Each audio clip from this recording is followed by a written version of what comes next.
Hello बच्चों, the given question says arrange the following compounds in the increasing order of their densities.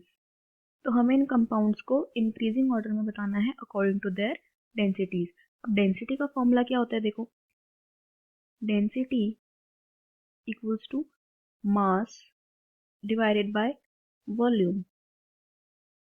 ठीक है, तो यहाँ से हमें क्या पता चला, जो डेंसिटी होती है डायरेक्टली प्रोपोर्शनल होती है इसके मास के। तो जिसका मास सबसे ज़्यादा होगा उसकी डेंसिटी सबसे ज़्यादा होगी। तो हम यहाँ से ये भी कह सकते हैं कि जिसका मास ज़्यादा होगा उसकी डेंसिटी ज़्यादा होगी। तो हम इन कंपाउंड्स में देखते हैं सबसे ज़्यादा मास किसका है। तो देखो, बेंजीन रिंग तो सभी कंपाउंड्स में कॉमन है, जो फंक्शनल ग्रुप है, जो हैलोजेंस लगे हुए हैं, उनमें डिफरेंस है। तो हम देखो डी कंपाउंड को देखते हैं।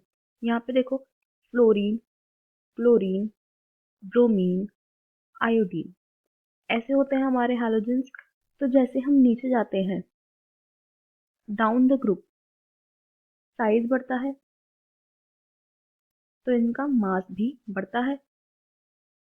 तो अगर हम मास की बात करें तो ब्रोमीन का मास ज़्यादा है क्लोरीन से। तो देखो यहाँ पे ब्रोमीन लगा है और क्लोरीन लगा है, तो डी ऑप्शन का मास पूरे कंपाउंड का सबसे ज़्यादा है, तो डी आ जाएगा फर्स्ट पे।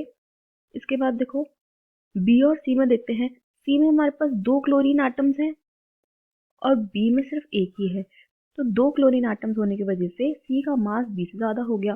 तो डी के बाद आ जाएगा सी, उसके बाद आएगा बी और उसके बाद आएगा ए, क्योंकि ए में तो कोई हैलोजन लगा ही नहीं हुआ, सिर्फ बेंजीन रिंग है। तो ये ऑर्डर था हमारा किसका, मास का। और सेम ऑर्डर हो जाएगा हमारा डेंसिटी का भी,